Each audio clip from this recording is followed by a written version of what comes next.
एक कदम ईश्वर की ओर। निर्वाण प्रकरण पूर्वार्ध 114वां सर्ग। अनेक दृष्टांतों से सत और असत का स्वरूप बतलाकर असद रूप के निराश द्वारा सद्रूप में स्थिरता का वर्णन। समस्त जगत केवल मन का संकल्प विकल्प ही है, इसलिए निर्विकल्प चैतन्य वस्तु के प्रदर्शन से ही उसका निराश सुलभ है। यह समझाने के लिए पहले परब्रह्म में मन की कल्पना कहते हैं। महाराज वशिष्ठ जी ने कहा, हे राघव, सृष्टि के आदि काल में समस्त कल्पनाओं से पहले संकल्प विकल्पात्मक इस विशाल जगत की रचना में समर्थ मन उत्पन्न हुआ। वह तभी से उस परब्रह्म में अभिन्न सत्ता से स्थित हुआ ही अनेक भिन्न भिन्न कल्पनाओं का निमित्त बनकर आज तक विद्यमान है। अभिन्न सत्ता से परब्रह्म में हुई उसकी स्थिति में दृष्टांत बतलाते हैं।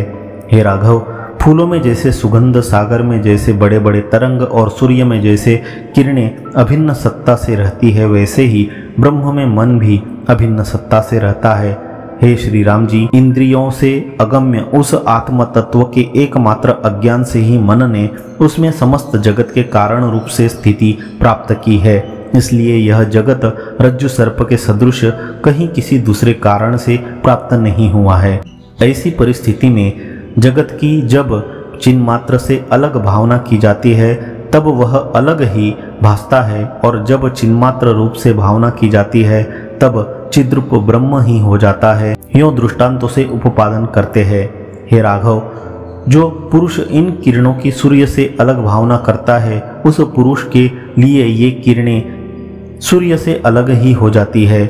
जिसने केयूर की सुवर्ण से पृथक रूप से भावना की, उसकी दृष्टि में सुवर्ण से पृथक की केयूर प्रतीत होता है, क्योंकि उसकी भावना में केयूर सुवर्ण नहीं है।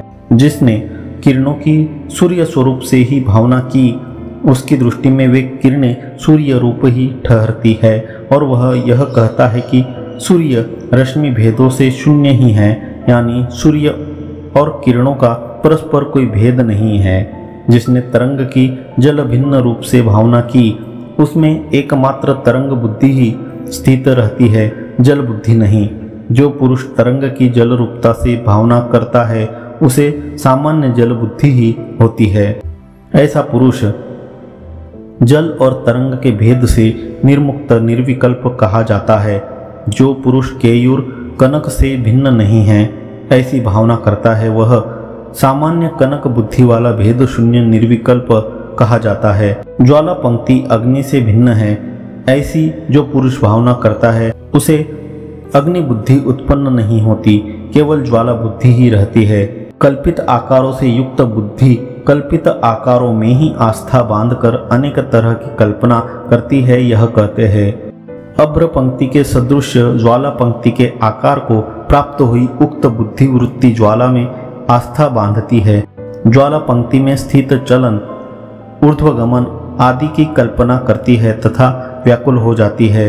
ज्वाला की पंक्ति अग्नि से भिन्न नहीं है। इस तरह की जो भावना करता है, उसको केवल अग्नि बुद्धि ही रहती है, और वह निर्विकल्प कहा जाता है। जो पुरुष निर्विकल्प यानी ग्राह्य और ग्राहक की द्विधा से निर्मुक्त हो जाता है, वही महान है। उसकी आत्मबुद्धि कभी क्षीण नहीं होती। इस जगत में प्राप्त करने के योग्य जो कुछ भी है, वह सब उसने प्राप्त कर लिया। वह इन मन के विकल्पों से जनित पदार्थों में सत्यत्व बुद्धि से कभी नहीं फंसता। दृष्टांत में जो विकल्प त्याग की शैली युक्तिपूर्वक सिद्ध की गई है, उसका दृष्टांत में उपदेश देते हैं। हे रामभद्र, संपूर्ण नाना रूपता का अर्थात द्वैत भाव का परित्याग कर विषय संबंध से निर्मुक्त चेतन तत्वभूत विशुद्ध चिन्मात्र जो भीतर का आत्म तत्व है, उसमें स्थित हो जाइए। स्वप्रकाश स्वयं आत्मा ही अपने आप जब स्पंदन शक्ति को वायु से सदृश संकल्पनात्मक शक्ति को उत्पन्न करता है, तब भिन्न की तरह भासने वाला संकल्प कलनात्मक मनोरूप हो जाता है, और विश्वाकार अपनी आकृति की भावना कर रहा वह समष्टि मन बन जाता है।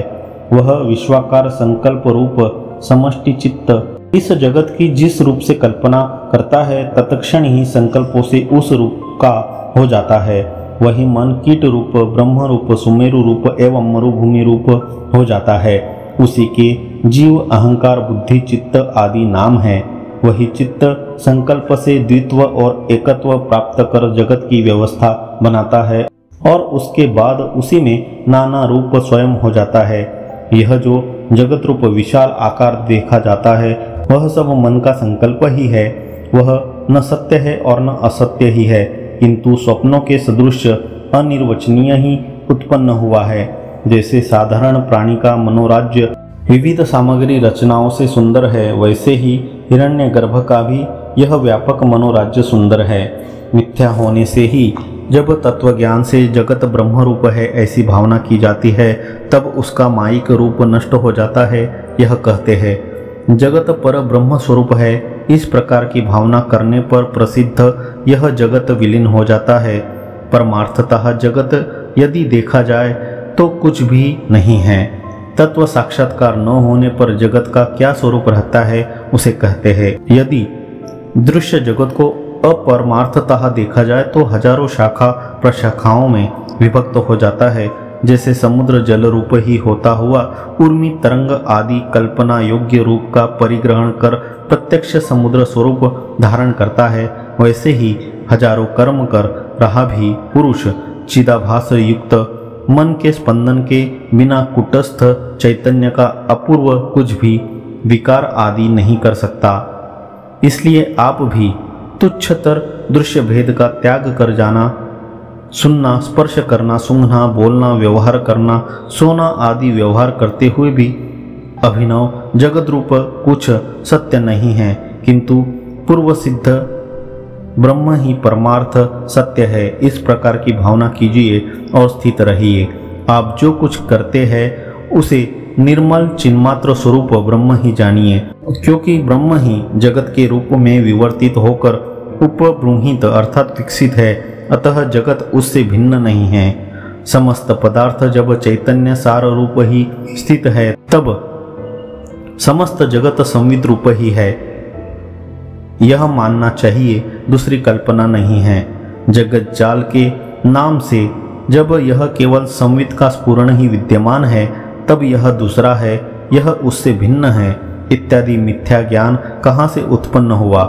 जितने आकार है उन सब में एक संवित का ही अस्तित्व होने से न संवेद्य का अस्तित्व है और न उसके मूल का ही अस्तित्व है।